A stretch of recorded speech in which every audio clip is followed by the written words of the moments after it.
Ever since you were a child, you were told certain things aren't real. Ghosts, angels, demons, vampires, werewolves. The monster under your bed, the one in your closet.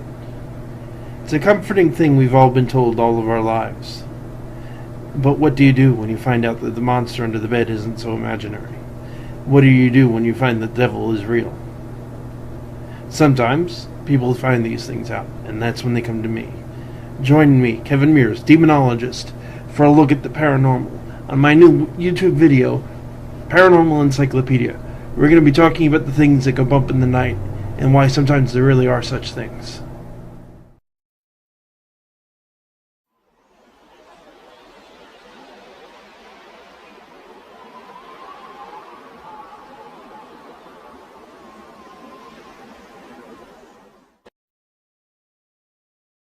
Good evening, everyone, and welcome back to the Paranormal Encyclopedia.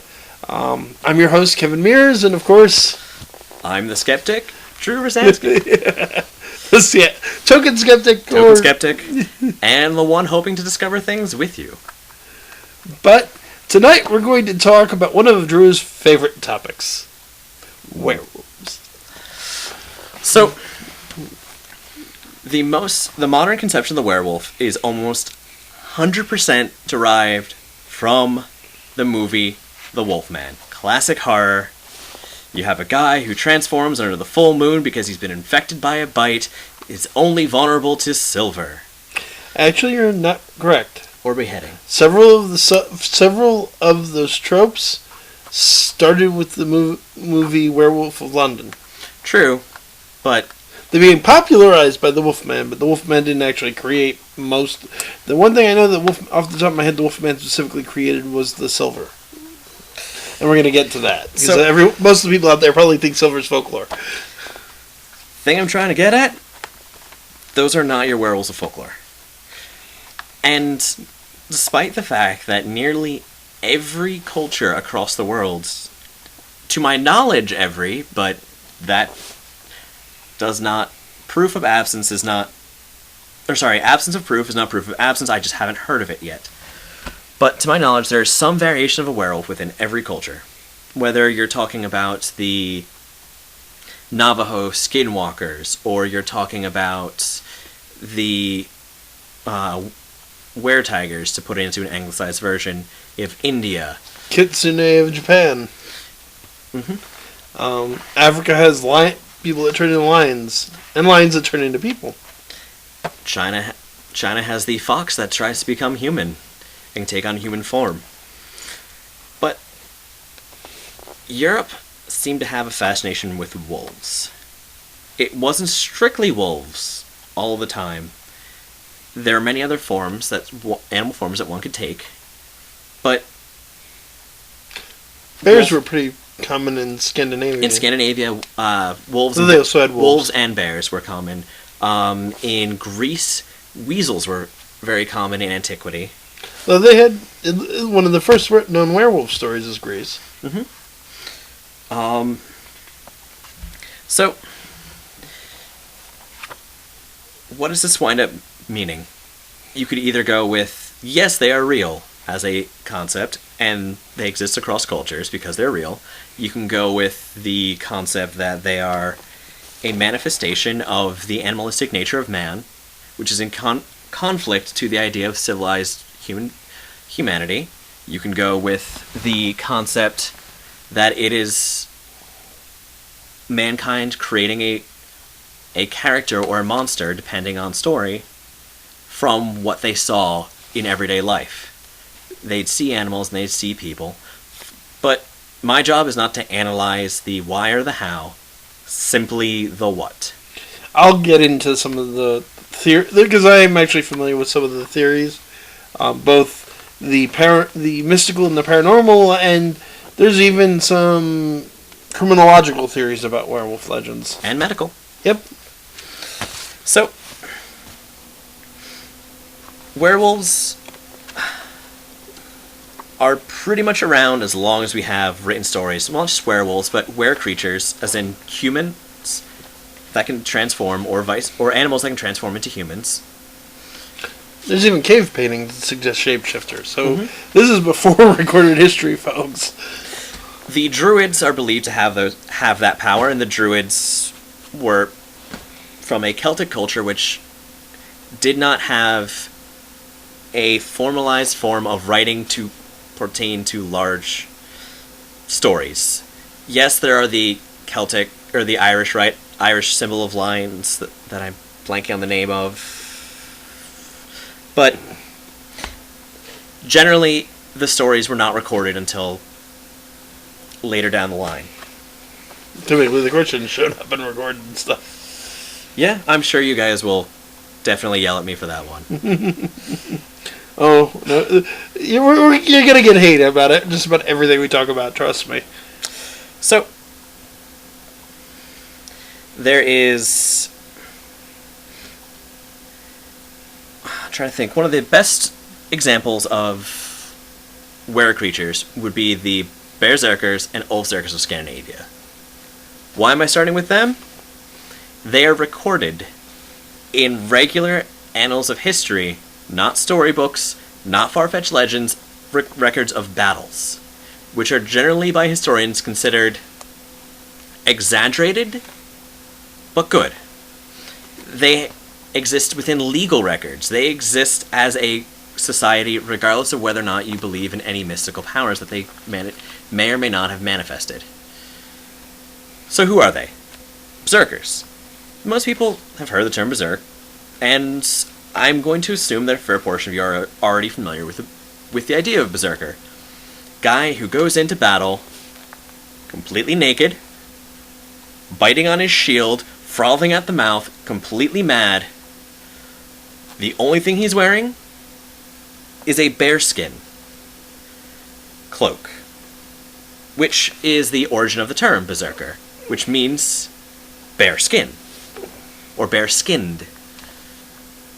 So, the records of the battles claim that they were able to transform into bears, and they were unable to be harmed by flame, fire, or iron, especially while in these forms. Which you might consider one of the origins of the invulnerability of werewolves. As a point of clarification, because you forgot, Ulfzerkers is is wolf. Yeah, skin. Ulf skin. Wolf, bear. Generally, not that complex. Yeah, so most of I think our audience is fairly smart. Most of them probably already could figure that out, but it's good to be clear. Yeah, I kind of missed that one. But and here's the thing you run into, which is one of the more reasonable, I think, anthropological interpretations of this. In ancient societal cultures, primitive, if you will, although I'm not a giant fan of calling them that, because I think it's they exist during the Middle Ages. Yeah, but and they exist today. If you look at some of the ancient tribal beliefs, Native Americans, Africa, there's this idea of wearing the skin of an animal to harness its power, to tap into its power. This may look a little choppy, folks, when you watch it, just because we had a bit of a problem with running out of time on our memory stick. So, Drew's got something more to say about his berserkers, and I'll get back into my point. The one weakness of the berserkers was not silver, as is the case with modern werewolves, but you had to hunt down a berserker after the battle, and they were believed to be asleep for the next 3 days, recharging. And that's when they were vulnerable. And as I was about to say, and forgive me for anything that's repetitious, hopefully we get some of it edited out, but throughout history, in various ancient cultures, you have this idea that you wear an animal's skin to take on some of its power. They do this in the Native American tribes, they do it in African tribes, they do it all over the world. There's this idea that the spirits of animals guide you and protect you, what they call totems. It's thought by a number of anthropologists, and it's also thought in the magical community, that shape-shifting is an outgrowth of that concept. Well, okay, I take the power of the wolf or the bear, and now I can become the wolf or the bear. And the berserker, you wear... Again, it's definitely part of that totemic tradition of I'm wearing the skin of the bear and gaining their ferocity. Which, there's also stories of, within the sagas, people stumbling across skins which force them to change, and they cannot change back. And the Selkies, for that matter, the women that turn into seals by putting on the skin. Or seals that turn into women by removing the skins, depending on which way you're going. But those are fairies, and fairies aren't human to begin with. True, but from research, you could destroy the skin and make them human. Or something to that effect. Or if you hide it, they will become your wife. But if they find it again, despite them loving you, they will return to the sea because they will miss the sea. And will be a good wife, but will be miserable the entire time. And it's the interesting thing. There are common themes going across, and like you said, the Selkies are fairies, but there's a lot of overlap. Oh, there definitely is. It's not nowadays when you read, as much as I love it, the Dresden Files, or you read Murphy's Law, or some of the other book series out there, it's kind of, there are vampires, there are werewolves, there are fairies, implying that there's these neat little divisions of this is one, this is the other. It's very hard to go, this is where one ends, the other begins. The main difference between that I would indicate is it human? Is it primarily human? But in some interpretations of fairy lore, they're the spirits of the dead. Or particularly the unbaptized dead. True. And then you also have animals that become human, but that's...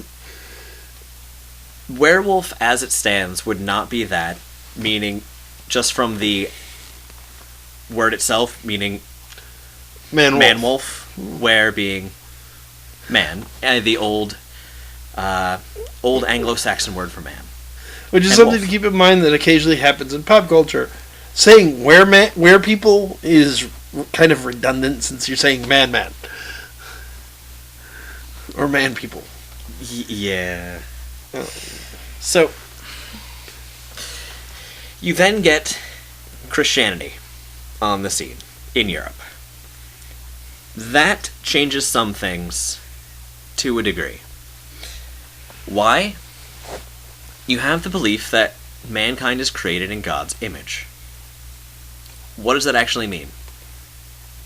Can you change the form of God? St. Augustine, in his book, The City of God, had his own theory about how that worked. Because he can't just simply write off thousands of years of tradition that involve transformations. He mentioned there's a spirit that one can project. As he calls it, it is a fantasticum, which was able to take on different shapes while you sleep, and is able to convey messages, and to everyone else it will appear that it's there, but it is just a projection. It's sort of like the modern idea of astral projection. It very much is. That is entirely what that is. The only difference is that it can transform, which astral projection, occasionally they say it takes a different form. But and in point of fact, if you look up certain modern authors on werewolves, John Michael Greer being an example, this is more or less what they've theorized about how werewolves actually exist. And St. Augustine then goes into examples that this was done in, whether they became animals, such as a horse, which he mentions, or a person who, when talking to a person the day after a lesson, the person told him that, "Thank you for telling me the rest of the story that you were unable to finish during the day." To which he replied, "I only dreamed that I told you the rest of that story." Thus, St. Augustine has his theory. There is also the idea of werewolves that actually do transform, and we'll get into that in a little bit. So, should we first talk about werewolves as witches, Or how you become a werewolf. Let's talk about how you become a werewolf, and that's an obviously lead into werewolves as witches. Alright. So, do you want to start with the skinwalkers and how they transform? Because that one's an interesting one. So, like we said, lots of cultures have werewolves by one name or the other. In several Native American cultures, but most particularly Navajo culture, you have what's called a Yinagaloshi or a skinwalker. A skinwalker is a person who has the ability to change their form. What forms they can take depends on which culture and which person you're asking. Common ones are coyotes, wolves, ravens, owls, but they can also often change into other people. They can look at like anyone. In some versions of the legend, they have to kill the person they're taking the form of, and skin them, and wear the skin, and skinwalker. Some cases they just have to touch them, or know them, or get a piece of their hair, fingernail clippings, things of that nature. The thing is, there are multiple types of what we would call black magic in Navajo culture.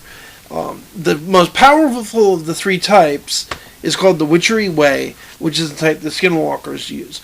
To become a practitioner of the Witchery Way, you have to kill a member of your own immediate family, which is, in Navajo, it's pretty much every other culture, a massive taboo to cold-bloodedly kill your own immediate family. But by committing that act of evil, you then open yourself to be able to become a skinwalker. There are also references, again, depending on the culture, that there's another older type of skinwalker that were...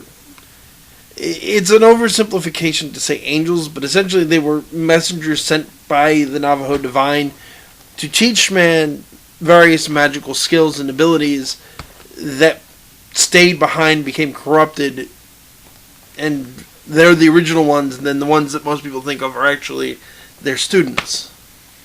But for the most part, it's you commit this taboo act, and you can become a skinwalker.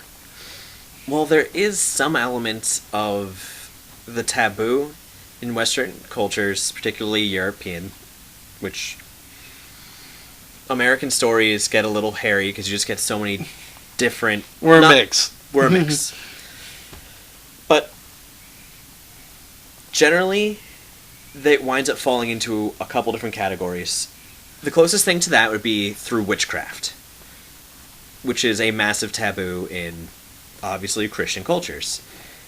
That's one way, where frequently they either put on an ointment of a wolf fat, or put on the wolf skin, or something involving that. A belt is particularly well known. Another pretty common one. Or you wind up with the berserkers who put on their bear skins, but how they become it is through an ordeal. Through ordeal is one way, which you're garnering the power of the gods through the ordeal. And it's... And in which traditions about witches, it was often they conduct a ritual. Often they made a pact with the devil who gave them the skin or the ointment. Mm-hmm. Or you also have curses, such you find in, as mentioned by Card of Worms from the 10th century. Zeus, the Greek god Zeus, turned a king Lycian was the name, I think, or something to that effect, into a wolf, which is where, in fact, we get lycanthrope. So you have that, where they're cursed by an evil thing. You can also have people cursed by saints to become St. Patrick, locked druids who are able to transform into the form of wolves. And a chieftain or two as well. And some chieftains, yes. St. Patrick created werewolves according to his... Catholic folklore. And coming up towards St. Patrick's Day, we're going to do a whole episode on the many oddities that is St. Patrick. He is a very interesting and colorful figure. He also opened the gate to hell, fun fact. Still not the worst saint. Yeah. So, you also have people who are hereditarily werewolves. They are always a werewolf. They will always be a werewolf. There's nothing they can do to stop being a werewolf, because it passes down their family line. Then, I believe that pretty much covers most of them. Those are your main... Oh, There's a couple of more taboo type things where doing certain, like drinking water from that's collected In rainwater the in the footprint of a wolf. also, drinking is is pretty common. There's also initiation, where you are chosen by werewolves to become one. Not the Benedonti themselves, but one of the related ones. Because we're going to get into Benedonti down the road because it's such a fun concept. The Livonian werewolves are not evil creatures who were an order that would induct people. Yeah, Livonia, Italy had a similar order as well, except they weren't inducted, they were born because they're born with a call. Mm-hmm. But again, tonight we're going to get into it, but it's a process. Yes. So, should we start as... Should we touch the fact that that werewolves were burned during the trials? Yeah, we'll go into werewolves as witches. So, during the Reformation period, which is the best way I can describe it, the early modern era, as historians like to call it, which is incredibly vague to anyone who's not used to studying that period of European history, because what is modern? They're starting modern at the 17th century, 16th century. Kind of begs the question of whether or not that's modern. Yeah, but semantics aside, the same time the witch trials are going on, you have cases, particular of witches, that transform into werewolves. That is their primary thing that they're doing. So, coming in France in particular. France was the most common place to find these trials, where you don't see as many normal witch trials where witches are bled in crops. Instead, you see them transforming into wolves, where they are physically going out into fields, destroying cattle, destroying other forms of livestock, tearing down fences, and just generally causing havoc. In rare cases, also eating children. Rare cases, for the most part, they are just scaring people and destroying their livestock. Though a couple of well-documented cases do in fact involve cannibalism. Particularly the most famous of them all, the Beast of Gaudavon. Yeah. Well, I was thinking of Garnier, who was an actual person who was burned at the stake for witchcraft, whereas Gavadon was just something people have since associated with werewolf. And it is a werewolf story. Yeah. Transforms, destroy. It's a massive wolf-like creature. It may or may not have been human at once. Yeah, I was going to say, I've never heard about it transforming, just a giant wolf-like creature. In the sources around it, it does debate. Yeah. And extremely hard to kill because I kept trying. Which gets into another thing. Werewolves, with a couple exceptions, are able to be damaged.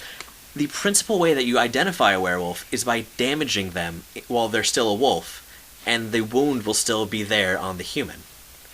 Regardless of what kind of werewolf they are, whether they're just astrally projecting or whatnot, any wounds sustained as a wolf remain as a human. And again, you don't... Tell them about... You told me the famous story about them needing silver to kill the Beast of Gavadon. You told me that wasn't true. There are certain versions of that story where the silver is not actually included. However... Michi, can you check that camera? The light just went out.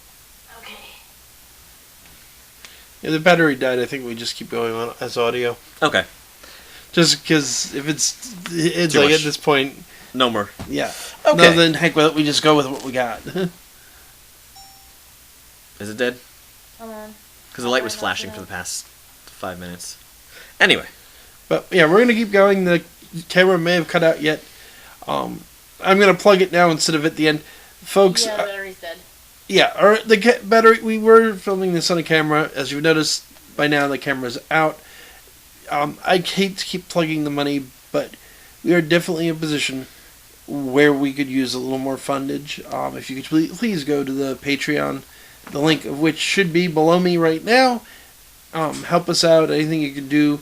We're currently working on some props from the fact my co-host here is a DJ, so we could use another microphone. We could use our own camera that meets the specifications that we need. The lights are DJ lights, not stage lights. Yeah. you get, any of you, for that matter, if you don't have money but you happen to have a spare camera or microphone, you'd be willing to donate to the cause, you can email me at KEVINM, like in Mary, dot paranormal encyclopedia at gmail.com. Feel free to email me there with questions or comments about the show if you like. You can also go to our website, paranormalencyclopedia.webs.com. You need to sign up for that so I can give you moderator privileges, for that matter. I should. Because you are the co-host. You do get those perks. Ooh. So, but yeah, if you can help us out, like I said, please do. We are trying to get this together, and it's expensive. It adds up. Yeah. So, but to continue on the topic of werewolves. yes, the concept of silver. It's debated whether or not that story was edited when the movie Wolfman came out and new versions were released, because many new translations were released. Whether or not the silver being a requirement or not is debatable. Yep. However, the blessing, that was the big one. Yeah. That is really what it was. And silver was considered holy, which is why it works for vampires. Yeah, I was about to say, despite what some people think, yes, actually silver's pretty good on vampires. It's what's considered a holy metal. Yeah. It is white. Associations with the moon as well. Mm-hmm. Which, notice how I haven't mentioned anything about the moon in Werewolves yet. There's a reason for that. It's because it doesn't show up. At all. It's not a thing within the vast majority of folklore. The moon, with witchcraft, occasionally shows up, but that's only because under the full moon, magic is more powerful. Thus, werewolves as witches would show up on the full moon, because that's when their power's at its peak. Nothing to do with strictly werewolves. Now, I will say, I think this is a good time to bring up one of the more contemporary theories about particularly about the werewolf trials. So you have these people like Garnier, and there's a couple others, all the names of whom are escaping me at the moment, but that were burned at the stake for witchcraft. If you read the accounts of their trials and the accounts of their alleged crimes, there may be something actually going on there. These people may have been murderers. They may have even been cannibals. So a couple of parapsychologists and even some criminologists have proposed you're looking at early accounts, I should say, in fact, of serial killers. And people you have these brutal crimes where the bodies have been partly devoured like an animal, but the bite marks are human. Well, what's going on here? It's like, well, werewolves. Which would work if cannibalism was the main thread of the stories. But it's not. That's why I have an issue with that explanation. Well, I wouldn't say it's a good explanation for all of them. I think it may apply to some of the specific cases. I'm not dismissing it all out, but as a overarching, here's the explanation, I don't think you're going to find one general explanation. Yeah, I agree. I think it's a combination of all of the explanations we're talking about here. Anything that's broad and sweeping, I'm generally going to argue with, regardless of what it is. And I agree with you. It's like, no, it's too easy. It's human nature and very easy to go, this is what everything is, and fit it in its own nice, neat little category. But reality isn't that simple, kids. It's part of human nature and a failure of our programming. Yes. To put it in a colloquial term. So, shall we talk about the hereditary werewolves of France? Yes. Particularly Brittany. You have the... Please forgive my butchering of the French language. Bisclavre. I have no idea how to pronounce that, so I won't correct you. Eh? Yeah, I have no idea. Bisclavre is what I'm going to say. I'm going to go with that one. Which is the Breton werewolf. It is just the Breton word for werewolf. But it was believed that the person inherited that ability and would leave their clothes behind and then turn into a wolf and leave. They were so common that there's a story that exists in which a knight does this, and at one point in time, his unfaithful wife asks him, "Where do you go at night?" And he tells her because they're married and he believes he can share with her anything. And she asks him, "Do you go dressed or undressed?" And he tells her that he goes completely naked. And then where do you leave your clothes? And he tells her that if he were to lose them, he would remain as a wolf until he managed to regain them. And so she hides them. So that way she no longer has a husband. And she eventually gets into the court of the king, talking about how she lost her husband and playing off the pity to enter the court. But on a hunting expedition, the king stumbles across the knight. And seeing such a tame wolf, he brings it back.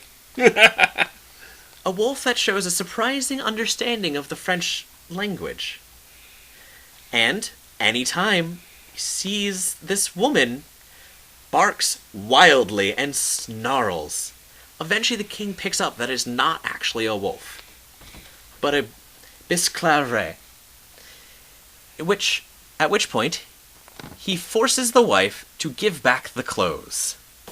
The clothes are left for him in the middle of the court, at which point in time, the advisor explains to the king, "Sire, you can't just leave the clothes out there. He'd be far too ashamed to transform back into human and put his clothes on in front of the entire court, as nudity is a taboo." Yeah. So they brought the clothes up to a room. He transformed back, and the woman was then persecuted for being an unfaithful as an adulteress. So, pro tip, ladies, if your husband's a werewolf, hide the clothing better. And probably burn it. This is probably a better call. Burn it, weigh it down in a trunk, drop it in the ocean, something like that. It's You have to wonder why she didn't burn it. It's like she didn't want him back. In some variations, burning it actually kills the werewolf. Ah. And that's the werewolf's easiest way to kill it. So yes, drop it into the ocean. There you go. Well, don't run the risk of killing the werewolf. Hopefully, maybe, unless the werewolf drowns because of it. Very interesting because it's in certain ideas. Yeah. It's believed to be the body substitute. It's almost like what the popular idea of a voodoo doll is, which is actually a puppet, not a voodoo doll, is. Yeah, I talked about that when I did Voodoo. Go back, watch Voodoo and Zombies and Hoodoo, and I talk about that. Although Hoodoo, which is the magical tradition that grew out of Voodoo and European witchcraft, does involve the voodoo doll as people think of it. But it is the original voodoo doll is quite different. So buttons. I said buttons. So buttons. Buttons. Oh, sorry. I see. Stupid joke. Okay. So let's do the other type of werewolves, the Benindante and the God's Wolves. That one is definitely more of your forte, so I'll let you take that one. So, when everyone, for the most part, unless you play Werewolf the Apocalypse, when you think of werewolf, you probably think brutal killing machines. Common in many European cultures. But there's this really interesting concept, Latvonia, Scandinavia, Italy.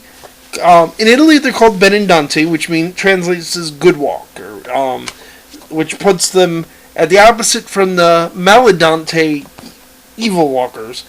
A Benindante is something you're born into. You're not trained into it, as opposed to, like you said, Livonia and some of the other ones you're actually trained into. But a child who's born with what's called a caul. A caul is a bit of skin wrapped around your head. Now, a lot of people in the U.S. may know that someone born with a caul is supposed to have the second sight, be able to see spirits. Well, yeah, that's part of it. They're also in Italian culture supposed to be Benedonti. Benedonti do have some healing abilities. They do have the ability to see spirits. And then 3 times a year, each around the harvest, they transform into wolves. And they go to hell. Or more accurately, it's like St. Augustine was talking about. Spirit leaves the body, transforms into a wolf, goes to hell. So it's believed that the Melendonti steal the crops, steal the cattle, take it to hell as an offering to the devil. Benedonti, the good werewolf, God's hounds, God's werewolves, go down and bring it back. Hence the werewolf trial, in which the Roman Inquisition was called in to investigate a man who was openly proclaiming himself to be a werewolf. The problem, the thing that gave the Inquisitor ulcers, I would imagine, was he wasn't a saint. He wasn't claiming to worship the devil. In fact, he was claiming to be the devil's enemy. And explained this story that I've just related to everyone.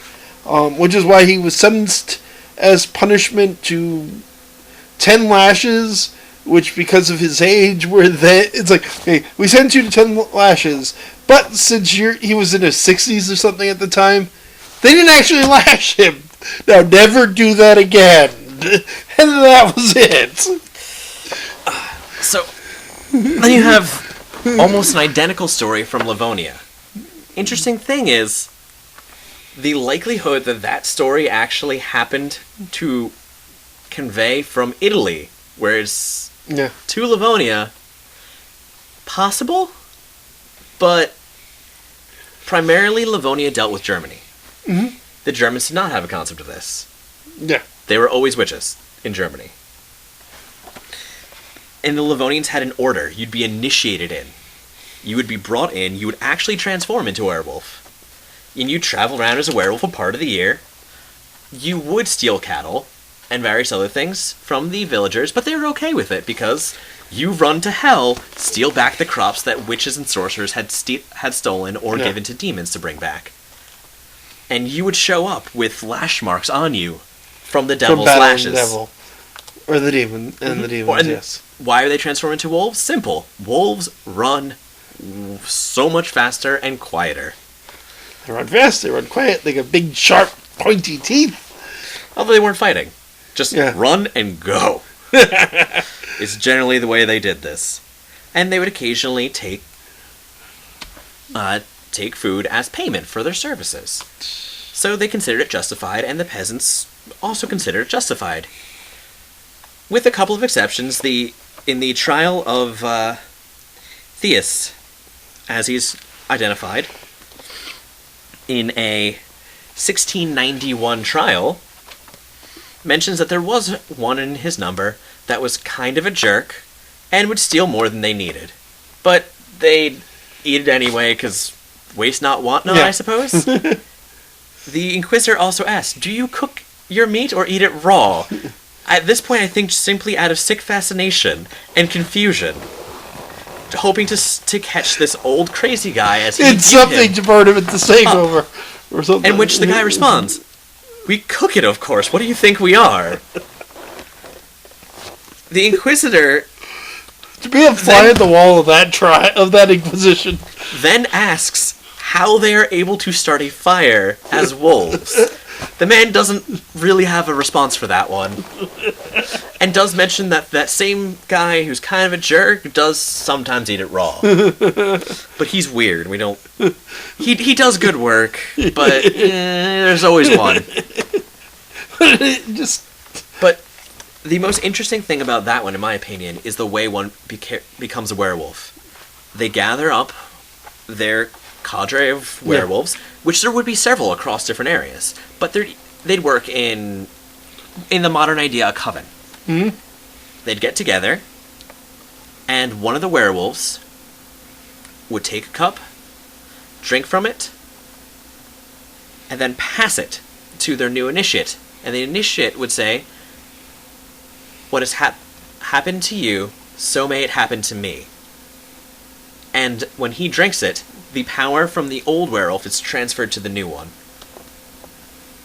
Yeah, Theus talked in his trial about having been initiated, if memory serves. And his punishment, well, mostly the Inquisitor was trying to find him guilty of witchcraft, but after hearing the story, was thoroughly confused, and then went, "Do you go to church?" The guy goes, "Not so much."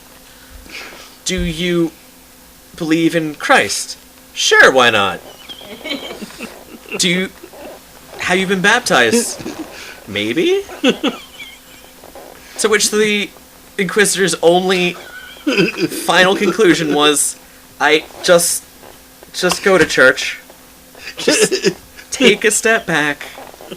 Stop this. Don't pass it along. Do not pass go. Do not collect $200. Just go to church."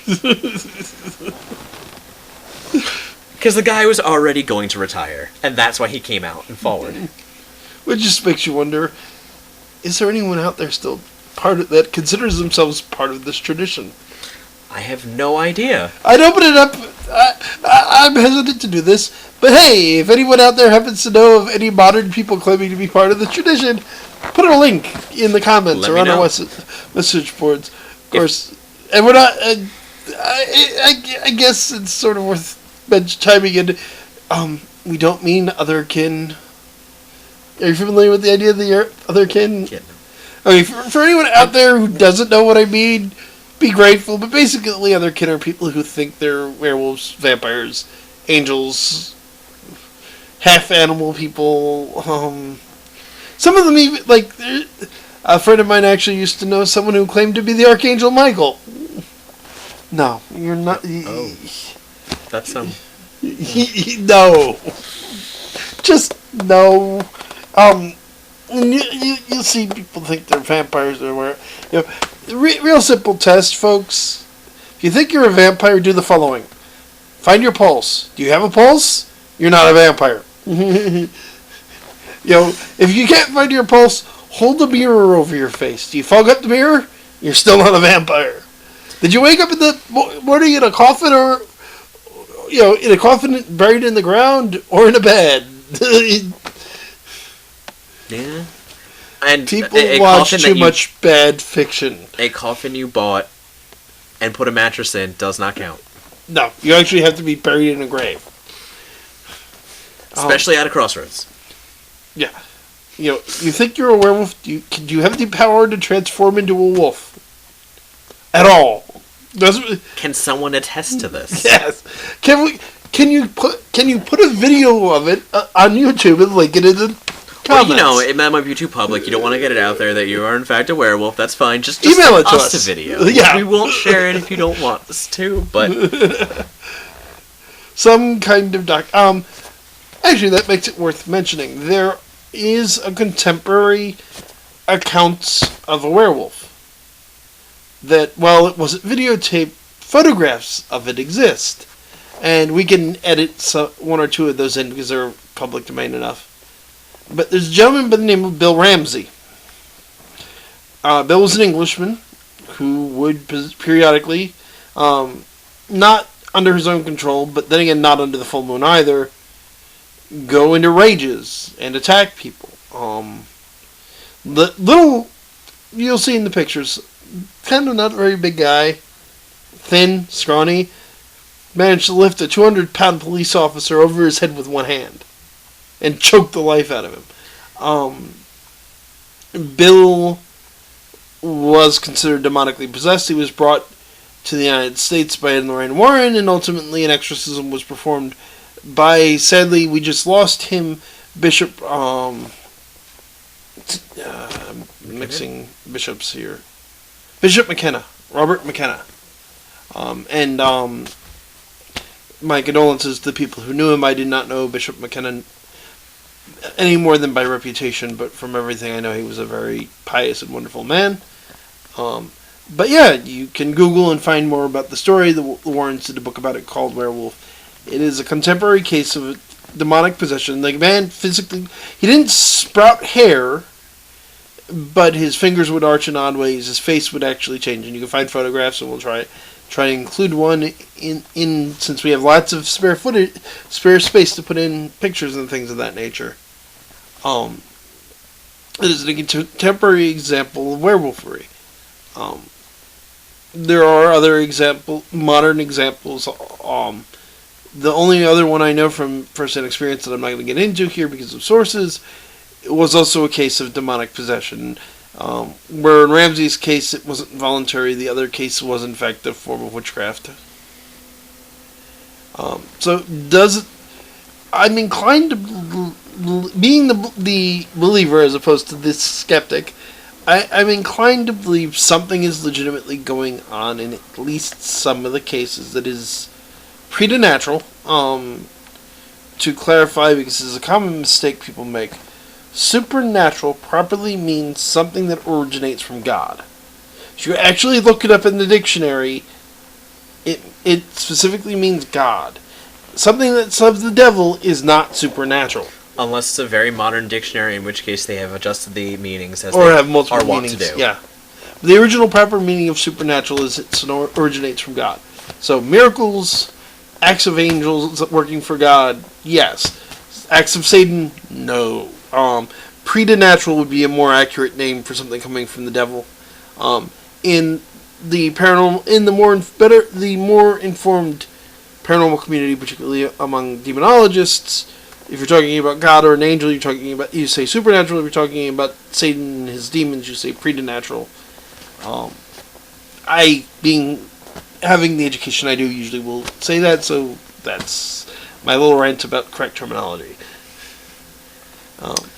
But yeah, I do believe there's something preternatural going on sometimes. I think the lion's share of the time when people today think they're werewolves, they need to go on psychiatric medication.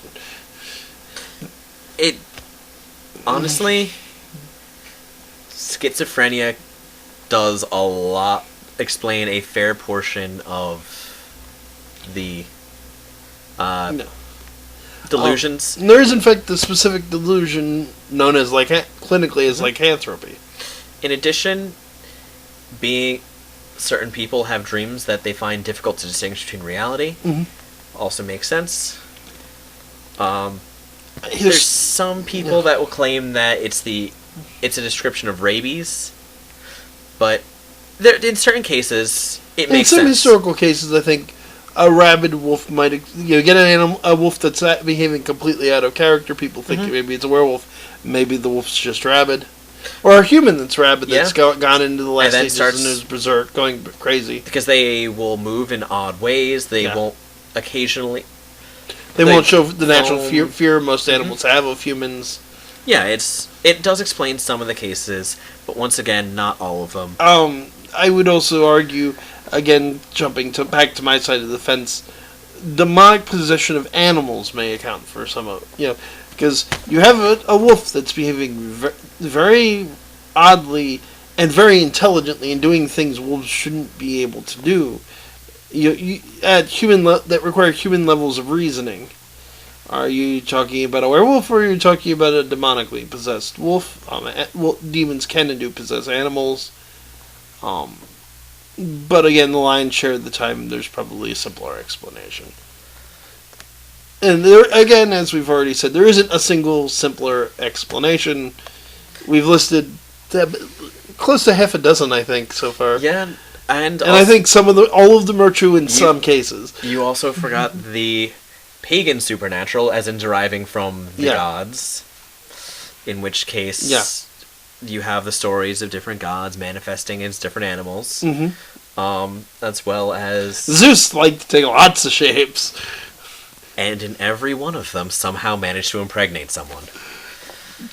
Did you ever happen to run into Zeus? If you're a woman, and maybe even if you're a man, I wouldn't necessarily recommend shaking his hand. I think that might be constituted enough to get Then pregnant. Again, would you want to spurn shaking his hand and risk his wrath? Also a good point. Pregnancy, worst case scenario. Death, worst case scenario. You know what? Although explaining how you got pregnant if you're a guy might be awkward. And the Greek word is make particular. A great story. True. And thus we are in tangent land. My fiance is always usually amused by our tangents, and the fact we'll go on tangents about our tangents. But As we have just done. yes, and yes, the gods will take multiple forms. And some of the prominent most of the prominent trickster deities, I think, are well-known shapeshifters. Coyote, Loki, Sun Wukong, Volos. Yeah. It's like, yeah, they keep taking other shapes. Tricksters is definitely an episode in its own right. Mm-hmm. And it's a concept that we're both fond of. Yes. Strangely, somehow with different tricksters as our fortes. Though I'm partly because I'm not very familiar with Volos, I'd never heard of him except from what you told me. I know, I like him. Pure chaos. Yeah. But I think that's a good time to start wrapping it up. Yeah, I think we're good for the day. We have more episodes on the way. We're going to try and get back into a once-a-week format, maybe even a little more once. I know I keep promising guests, but I'm finally starting to finalize some stuff with some very exciting guests. As soon as I have dates, we'll let you know. I'm hoping to keep it at once a week like this, and then maybe when we have guests on, making that a second episode that we'll just do over Skype instead of having to physically get together. But we'll see. Have a good night, everyone. I'm your host, Kevin Mears. And I am your skeptic host, Dru Rusanski, and just as one extra little tidbit, I will be reading the trial of the Livonian werewolf. Nice. And I will get you an audio file. Yeah, so bonus out there. And again, if you enjoyed us, please click like, please subscribe, please share it with your friends. If you didn't like us, please feel free to like, subscribe, and say what you didn't like. I have no problem with criticism, just try to be adult about it. Good night, everyone.